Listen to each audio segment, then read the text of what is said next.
Olá, queridos, a paz do Senhor Jesus. Bem-vindos ao assunto de hoje, Zaqueu, entrada em Jerusalém e volta de Jesus. Esta é a 10ª lição do trimestre que estamos estudando sobre Lucas, o Evangelho do Filho do Homem. O texto para leitura em estudo, Lucas 19, do verso 1 ao 10 e dos versos 28 ao 40. Os tópicos que vamos abordar são eles. Primeiro, a conversão de Zaqueu. Segundo, entrada triunfal em Jerusalém. E terceiro, ensino profético sobre o futuro. E os objetivos desse comentário são os seguintes. Primeiro, buscar o Senhor com a determinação de Zaqueu. Segundo, perdoar e celebrar a reconciliação com o mesmo amor de Jesus. E terceiro, alertar os homens para que reconheçam Jesus e não cometam o mesmo erro de Jerusalém.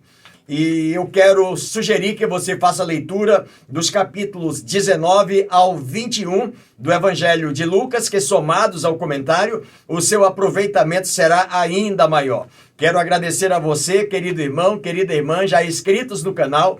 Meu muito obrigado mais uma vez pelo privilégio. E para você que está me assistindo agora ou já de outras vezes e ainda não o fez, se inscreva no canal e vamos proclamando a palavra do Senhor.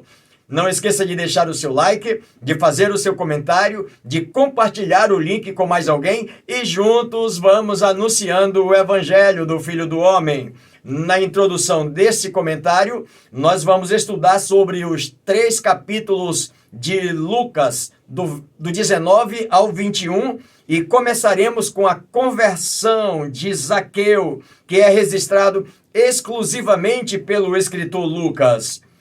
Destacaremos a entrada triunfal de Jesus em Jerusalém e os fatos que se seguiram imediatamente após a sua chegada. Primeiro tópico, a conversão de Zaqueu. Lucas 19, verso 1 ao 27. Primeiro subtópico, um rico cobrador de impostos, verso 1 ao 3. Jericó era uma cidade muito rica e importante à época. Historiadores dizem que ela era conhecida como a capital de inverno de Herodes. Ela tinha uma estrutura grega ou romana. Historiadores afirmam que ela não tinha nenhuma aparência de uma cidade da Palestina. A arqueologia também, nas suas pesquisas, descobriram que existia naquela cidade o Palácio de Herodes, existia um teatro, também uma fortaleza, um hipódromo e um centro de coleta de impostos, onde Zaqueu era possivelmente o diretor desse lucrativo negócio. O escritor Lucas diz que ele é conhecido como o maioral dos publicanos, título que não ocorre em nenhum outro lugar na literatura grega remanescente. Só tem uma coisa: os historiadores também chegam à conclusão de que Zaqueu tinha tudo que uma pessoa importante precisava ter, mas sua alma sentia-se seca e vazia. Talvez Zaqueu tivesse ouvido acerca desse rabino excepcional, conhecido como amigo dos pecadores, inclusive amigo dos publicanos. E o texto diz que a multidão tornava-se um empecilho para Zaqueu. Ele procura ver quem é, ele desejava ver de perto esse mestre que tinha algo tão especial que faltava nos demais rabinos. Mas o seu obstáculo é a sua estatura. Mas o texto diz que, mesmo ele sendo um homem famoso e rico, ele venceu as próprias limitações. E o texto ainda diz que, resoluto em ver Jesus, ele subiu a uma espécie de figueira brava para ver Jesus, porque ele haveria de passar por ali em direção a Jericó. O texto ainda diz que não era um lugar muito digno para um diretor do departamento do tesouro, aquela figueira brava onde ele subiu, que era a honra dos homens comparada aos valores celestial que a sua alma ansiava receber.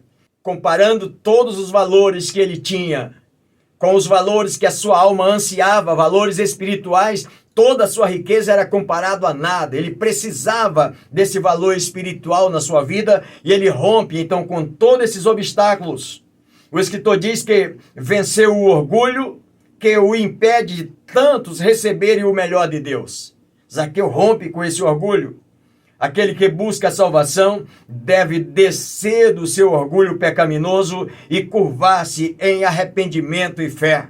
Ele abre mão então de todo o orgulho e vem em busca desse algo espiritual que o rabino, conhecido como amigo dos pecadores e amigo dos publicanos, podia lhe oferecer, e ele o encontrou. Segundo tópico, salvação de Zaqueu, Lucas capítulo 19, do verso 8 ao 10. Nesse texto, nós vamos encontrar o relato de que Jesus estava caminhando para Jerusalém, onde morreria, mas ele estava disposto a gerar vida. O texto ainda diz que a multidão se acotovelava para vê-lo. Mas em Jericó, a salvação chegou a um cego à beira do caminho e ao rico Zaqueu. A curiosidade dele o fez correr e subir a uma figueira brava e ver Jesus passar por ali para conhecer. E diz o texto que assim a graça de Deus o alcançou. E o texto ainda diz que quanta graça oferecida a Zaqueu. Os fariseus e os escribas o desprezavam e o condenavam, mas Jesus o recebe e o honra e por fim o salva. O texto ainda diz mais que Jesus condenava o pecado, mas mostrava-se com muita compaixão para com os pecadores. O texto diz que a história de Zaqueu faz um contraste com a história do jovem rico, citado no capítulo 18, do verso 18 ao 23. O moço chega com Jesus dizendo: Mestre, que farei para herdar a vida eterna? Jesus pergunta para ele: você conhece os mandamentos da lei de Deus? Ele diz: sim, conheço todos, desde a minha infância. O que me falta ainda? Jesus, sabendo que ele tinha o coração voltado para a riqueza, diz: vai, vende tudo o que você tem, reparte com os pobres e terás um tesouro no céu. Depois vem e segue-me. O texto diz que aquele moço entristeceu por ser ele dono de muitas propriedades. Jesus, ouvindo e vendo aquela cena, fala para os seus discípulos dizendo: quão difícil é entrar um rico no reino dos céus. É mais fácil um camelo passar pelo fundo de uma agulha do que um rico entrar no reino dos céus. Uma agulha era uma porta, um portão menor na entrada de uma cidade. Quando se fechava o portão principal no final do expediente, então ficava aquela porta menor. E um camelo, para passar naquela porta, ele tinha dificuldade. Ele tinha que tirar toda a carga, se ajoelhar, talvez ainda curvar o seu pescoço, às vezes se ferindo, se arranhando. Jesus estava dizendo: olha, um rico que tem o coração voltado para a riqueza, é mais fácil o camelo passar pela agulha, pelo fundo de uma agulha, do que um rico entrar no reino dos céus. Quando a gente olha para a história de Zaqueu, Zaqueu, porém, é diferente, pois vemos a manifestação notável da graça de Deus levando-o à conversão. Zaqueu se converte quando ele se encontra com Jesus. E aí o escritor diz aqui: o camelo passou pelo fundo da agulha. Por quê, pastor? Porque Zaqueu se converteu. Terceiro subtópico, o testemunho de Zaqueu e de Jesus. Lucas 19, verso 10. O escritor diz que esse verso 10 de capítulo 19 de Lucas, ele é considerado como o verso-chave ou texto áureo do livro de Lucas. É com esse texto, ou com este verso, que Jesus conclui a história da salvação de Zaqueu, manifestando o seu testemunho tríplice. Que testemunho tríplice é esse, pastor? Escuta, o povo vai entrando, Zaqueu já tinha corrido na frente, subiu na figueira brava, numa figueira que provavelmente ninguém olharia para cima, uma figueira que não produzia fruto comestível, então quem vai estar olhando para essa figueira? Mas Jesus exatamente chega debaixo da figueira e olha para quem? Zaqueu, que está lá entre os galhos. E chama-lhe pelo nome, dizendo: desce depressa, porque hoje me convém pousar em tua casa. O texto diz que o primeiro testemunho de Zaqueu é que ele desce depressa e recebe Jesus gostoso, recebe com alegria.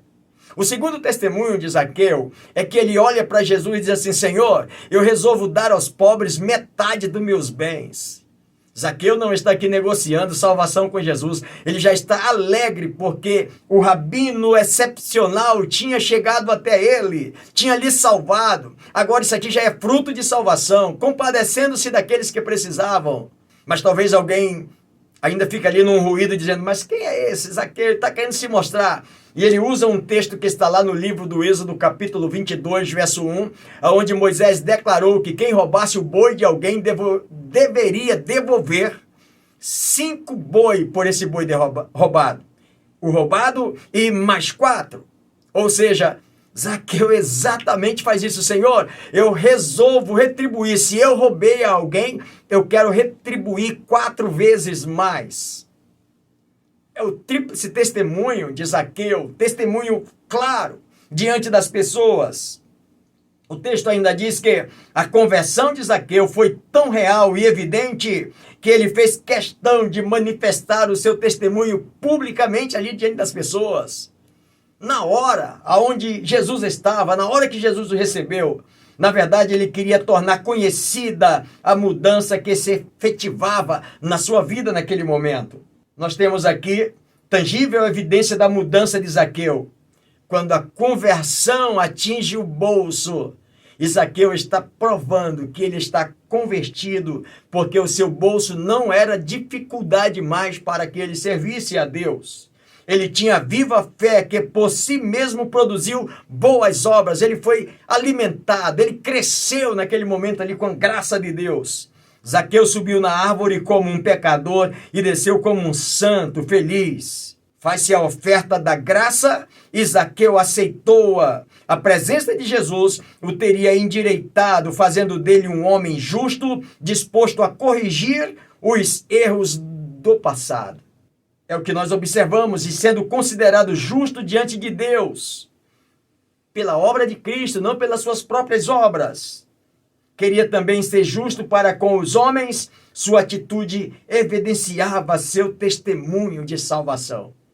O testemunho de Zaqueu está evidenciando de que eu hoje encontrei a salvação. Eu estou salvo, meu coração está em paz, independentemente do que as pessoas pensem a meu respeito. É isso que eu quero viver de hoje para frente. E Zaqueu segue a Jesus. Segundo tópico, entrada triunfal em Jerusalém. Lucas 19, do verso 28 ao capítulo 20, verso 47. Primeiro subtópico, montado em um jumentinho. Lucas 19, verso 35 e 36. O texto diz que era domingo, quando Jesus entra em Jerusalém, a sua entrada triunfal em Jerusalém. E a partir desse ponto, os fatos registrados no Evangelho de Lucas se encontram nas seguintes passagens. Domingo, quando ele entra em Jerusalém, registrado no capítulo 19, do verso 28 ao 44. Nessa passagem nós encontramos Jesus sendo rejeitado pelos líderes, pelos fariseus. Também nessa passagem nós encontramos Jesus chorando por ter sido rejeitado em Jerusalém. Jerusalém não recebeu, não acolheu Jesus ao entrar naquela cidade. Já na segunda-feira, Jesus é procurado pelos sacerdotes, pelos principais sacerdotes, pelos escribas e todos os principais do povo, mas no intuito de querer matar o mestre. Já na terça-feira, nós vamos encontrar Jesus, em parte desse discurso, condenando a atitude dos escribas que procuravam os primeiros lugares nas cerimônias, nas reuniões, mas que eles devoravam a causa dos menos favorecidos. Cristo planejou uma ação dramática quando propôs-se entrar em Jerusalém de tal maneira que a própria ação fosse um sinal. Na verdade, ele está entrando, como diz o texto nos versos 35 e 36, montado num jumentinho. E parecia ser um negócio dramático, mas a verdade é que Jesus está calculadamente orientado pelo que já está escrito na profecia lá do livro de Zacarias, capítulo 9, verso 9, quando diz que ele entraria, que o Messias entraria, montado num jumentinho, filho de jumenta. Os discípulos estendem seus mantos sobre o animal para Jesus montar.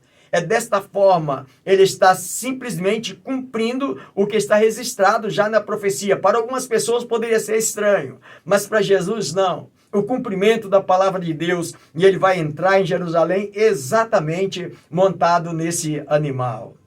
Segundo subtópico, multidão jubilosa, Lucas 19, verso 37. E quando se aproximava da descida do Monte das Oliveiras, toda a multidão dos discípulos passou jubilosa a louvar a Deus em alta voz, por todos os milagres que tinham vistos. Eles vão ali cantando, lembrando de todos os milagres que Jesus operou e vão cantando e exaltando a Deus. Enquanto Jesus vai cavalgando rumo a Jerusalém, o povo se põe continuamente a forrar a estrada.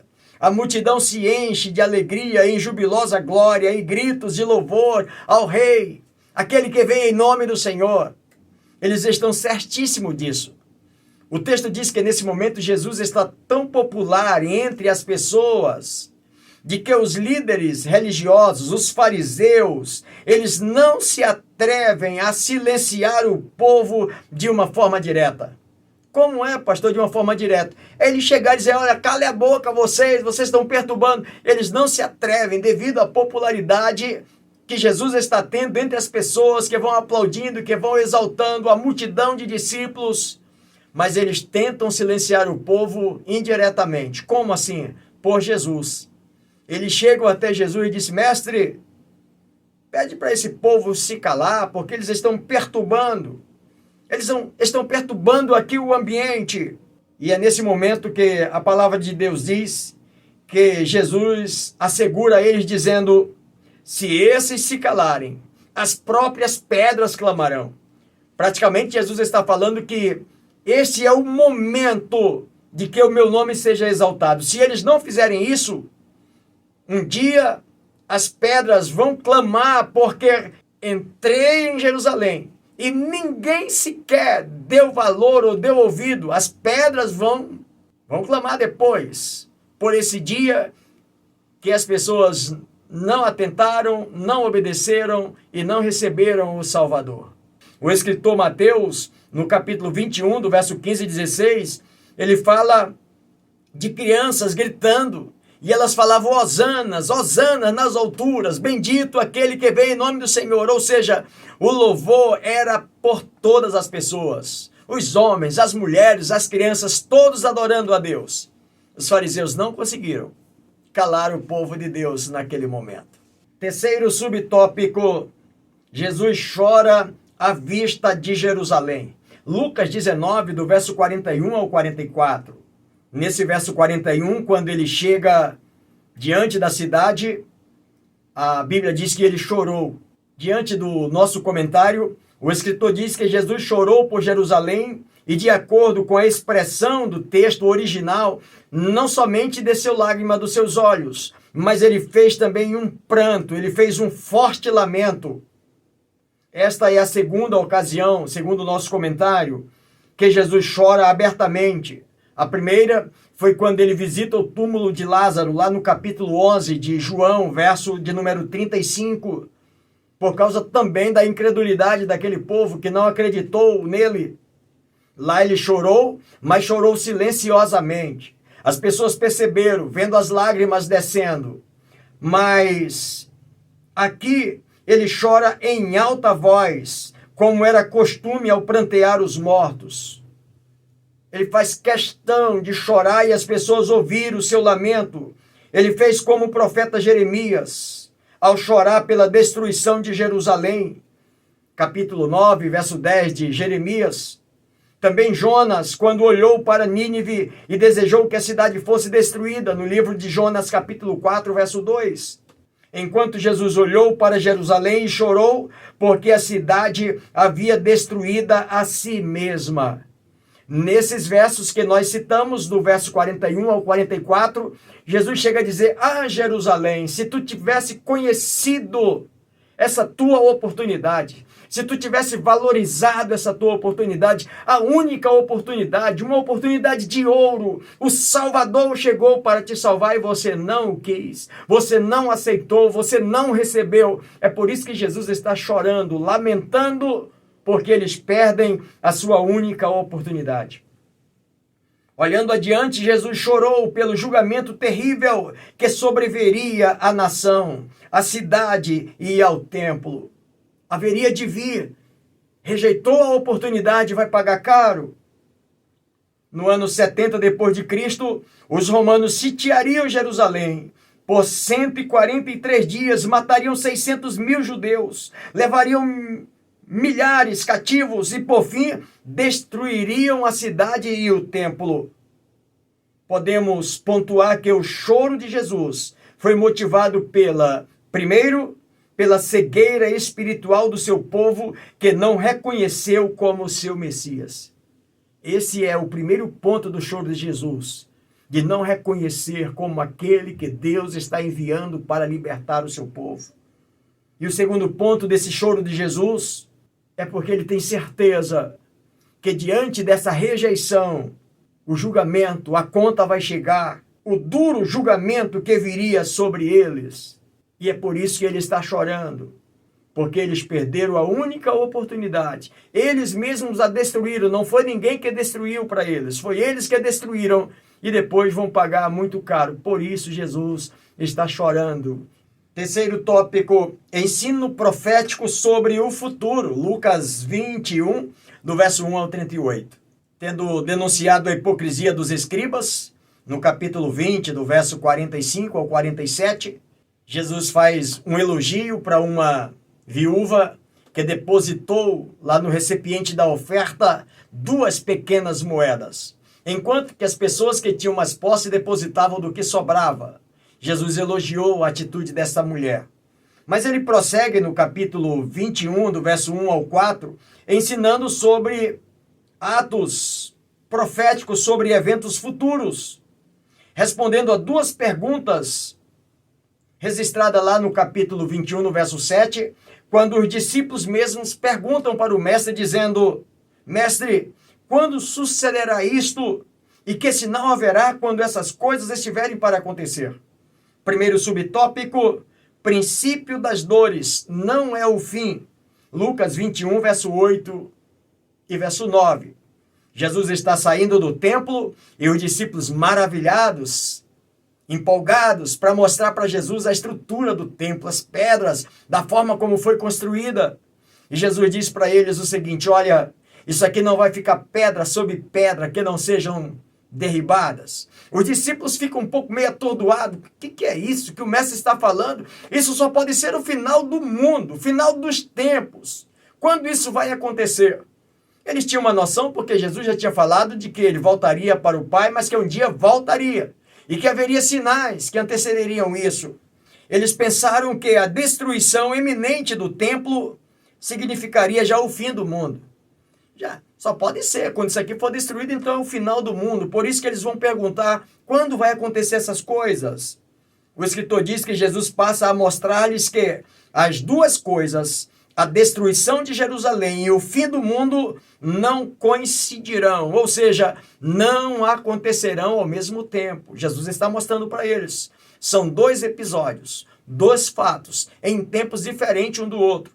Apesar que alguns sinais que vai acontecer tanto antes da destruição de Jerusalém quanto no final desse tempo, existem sinais parecidos, mas terão sinais que são completamente diferentes, que não dá de maneira nenhuma para misturar. Jesus está dizendo que haverá 2 momentos visíveis e distintos em vez de um só, cujos sinais são distintos, mas como alguns são comuns, poderão até ser confundidos, dizia Jesus. E à luz do escritor, um desses sinais será o sítio de Jerusalém pelos exércitos invasores. Ou seja, aconteceria terremoto? Sim, aconteceu antes. Como também vai acontecer antes do Filho do Homem voltar? Tem acontecido.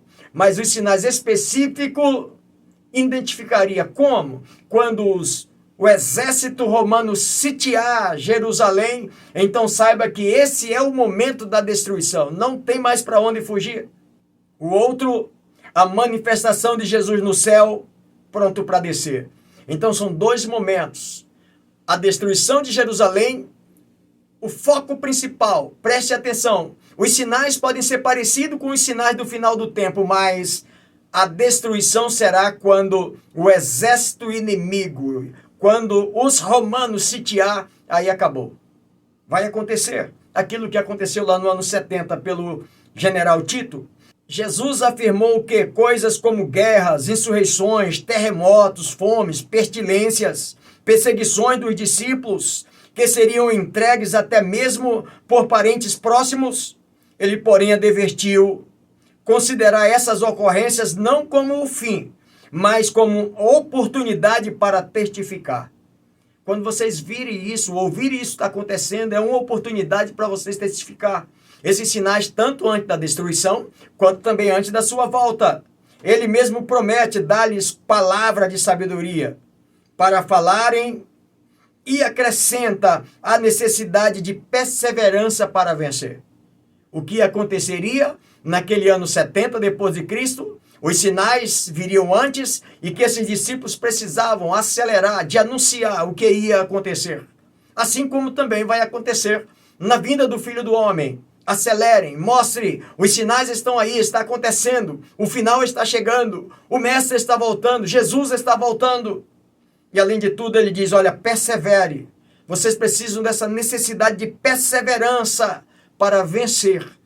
Porque os dias serão maus, antes mesmo desse grande dia do Senhor. Segundo subtópico, destruição do templo e de Jerusalém. Lucas 21, do verso 20 ao 24. Jesus explica que quando os exércitos, os inimigos, iniciassem o cerco, o texto diz que os habitantes da Judéia deveriam fugir para os montes. Os da cidade deveriam sair dela de imediato. E aqueles que estivessem no campo não deveriam voltar. Jesus ainda chega a dizer, ai daquelas que estão grávidas e das que amamentam nesse dia. Ele está se referindo exatamente à destruição, o cerco em Jerusalém. As grávidas terão dificuldade de correr. As que amamentam estarão, quem sabe, no aconchego do seu lar e não perceberão a destruição. E os inimigos chegariam, destruiriam, muitas pessoas seriam mortas e outros seriam levados cativos. Jesus veio para libertar o seu povo, mas a profecia que Oséias, no capítulo 9, no verso 7, estava declarando de que eles sofreriam esse abate. No livro do profeta Jeremias, capítulo 5, verso 29, também existia uma profecia acerca disso. Essa profecia vai se cumprir porque eles rejeitaram a palavra de Deus. O anúncio era que muitos morreriam e outras pessoas seriam levados cativos da cidade de Jerusalém. Até que os tempos dos gentios se completem, Jerusalém será pisada por eles. Está no verso 20 ou 24. Algum escritor diz que esse seria o tempo que Jerusalém seria entregue na mão dos gentios até completar o tempo. Que tempo era esse? Algum outro escritor diz que esse seria o tempo também para que os gentios se arrependessem e reconhecessem Jesus, porque Jerusalém não aceitou, não recebeu. Os gentios então receberiam o tempo dos gentios. Mas a luz do nosso comentário é que Jerusalém seria entregue até se completar o tempo dos gentios pisar sobre Jerusalém, maltratar Jerusalém. O texto diz que o resultado de toda essa tragédia em Jerusalém, quando aconteceu no ano 70 depois de Cristo, até 14 de maio de 1948, quando Israel retornou ao seu território como nação. Israel hoje tem 75 anos que se tornou nação novamente. Mas esse foi o preço que Israel pagou por rejeitar Jesus. O tempo dos gentios se completar. Foram muitos anos, séculos, que eles passaram pelo fato de desobedecerem e não aceitarem a única oportunidade que eles tinham de reconhecer o seu Messias, de reconhecer o seu Senhor, e pagaram muito caro. Esse é o primeiro ponto do que Jesus mostra para os discípulos nas profecias. Esse aqui é um tempo. O outro momento é um tempo posterior. E nós vamos comentar sobre ele. Terceiro e último subtópico, a vinda do Filho do Homem. Esse ponto, podemos dizer, um ponto muito mais importante para todos nós. Por quê, pastor? Porque ele fala dos nossos dias, da nossa época. Trata da realidade que nós estamos vivendo hoje. Como assim? Jesus prediz certos fenômenos nesse capítulo 21, do verso 25 ao 28 de Lucas, que ocorrerão em concomitância com o seu regresso. Ou seja, quando eu estiver para voltar, essas coisas vão acontecer. Que coisas são essas, pastor? Os poderes dos céus serão abalados. Queridos, e hoje nós vemos isso em todo o planeta. O desastre, muitas vezes, em todo o planeta. O calor que altera o planeta. E alguém pode dizer, mas isso aí é culpa do homem. Sim, independentemente de culpa do homem, está se cumprindo a palavra de Deus. O planeta está em desarmonia. No nosso país mesmo, em uma parte do país, a gente sofre com uma seca. Em outra parte do mesmo país, as pessoas estão sofrendo com a inundação. E a gente fica pensando, mas o que é isso que está acontecendo? Exatamente confirmação da palavra de Deus que os poderes dos céus estão sendo abalados. Lucas ainda acrescenta sobre a terra a angústia de nações e perplexidade pelo bramido do mar em sua fúria. Há pouco tempo nós sofremos aí o Covid-19, todas as nações perplexas, sem saber o que fazer. O que é isso, pastor? As potências do céu sendo abaladas, as nações sem saber o que fazer, os problemas acontecendo em toda parte do mundo. Está dizendo de que o Filho do Homem está voltando, que o seu dia está chegando e que nós precisamos estar atentos. O escritor Lucas cita as palavras de profunda consolação proferidas por Cristo, dizendo o seguinte: ora, ao começarem essas coisas a suceder, exultai e erguei a vossa cabeça, porque a vossa redenção se aproxima. Está acontecendo o que está acontecendo à nossa volta? Levanta a cabeça, não baixa a cabeça. Jesus está voltando, a vossa redenção se aproxima. Lucas 21, verso 28. Em conclusão, Jesus acrescenta: vigiai, pois, em todo tempo, orando, para que possais escapar de todas essas coisas que têm de suceder e estar em pé na presença do Filho do Homem. Aleluia. O texto deixa muito claro, oração, vigilância total. Nós estamos vivendo os últimos momentos da igreja na terra, o tempo do fim. É lógico que com isso, nós também não vamos dizer, olha, pastor, agora a gente para todo mundo de trabalhar, para de fazer as coisas, porque nós não sabemos qual dia. Apenas nós podemos dizer de que todos os sinais estão dizendo de que o tempo está chegando. Eu preciso continuar trabalhando, claro, cuidando da minha família, claro, cuidando dos meus negócios, claro, cuidando dos meus afazeres na empresa, do meu patrão, dos meus funcionários, que seja lá quem for, todos os meus trabalhos. Eu preciso manter-me de pé, mas não esquecer de que a realidade da vinda do Filho do Homem está chegando. Precisamos estar atentos. A aplicação pessoal, o escritor diz assim: Jesus voltará e arrebatará os que esperam vigilantes à sua volta, sem dar ouvidos os falsos ensinos que negam, marcam data ou vivem como se Jesus jamais fosse voltar. Maranata, ora vem, Senhor Jesus. Esta é a conclusão do nosso comentário nesse momento. Que Deus em Cristo nos abençoe. Espero poder ter contribuído com você, querido irmão, querida irmã, mais uma vez. Muito obrigado pelo privilégio que o Senhor me deu de poder estar juntos com você. E assim sendo, se o Senhor Deus nos permitir, estaremos juntos no próximo comentário. Juntos, avançando pela fé.